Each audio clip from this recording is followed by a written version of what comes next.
இவங்க நான் படித்த ஸ்கூலில் ஹெட் மாஸ்டர்ன்ற மாதிரி இவங்க பண்ணிகிட்ருக்காங்க. ஆமாங்க, இவங்க ரகளைகள், சேட்டைகள், குறும்புகள் இதெல்லாம் பார்த்தா கண்டிப்பாக நம்பவே முடியாதுங்க. அந்தளவுக்கு ரகளை, சேட்டைகள் இது மாதிரி தொடர்ந்துக்கிட்டே இருக்குது.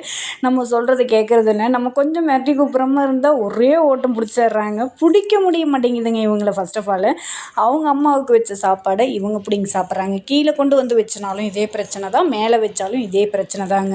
அதனால் இப்போல்லாம் என்ன பண்ணுறது அப்படின்னா, இவங்கள வெளியில் விட்டுட்டு ரோசியை மட்டும் வீட்டுக்குள்ளே வச்சு பூட்டிட்டு சாப்பாடு ஊட்டி விடுறதுங்க. ஏன்னா அவளுக்கு டைமுக்கு டேப்லெட் கொடுக்கணும், ஆயின்மெண்ட் போடணும்.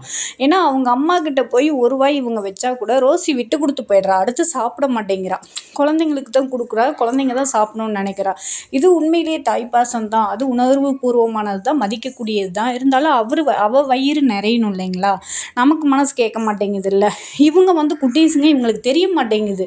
எவ்வளோ சாப்பிட்டாலும் சாப்பிட்டுட்டு இருக்காங்க. ஃபுல்லுமே தான் சாப்பாடு கொடுக்குறோம். இருந்தாலும் அவங்க அம்மா பிளேட்டில் சாப்பிட்றது ஒரு ஆனந்தமாட்டிருக்கு இவங்களுக்கு. ஸோ இப்படியே போயிட்டுருக்குதுங்க. இந்த வீடியோ பிடிச்சிருந்தா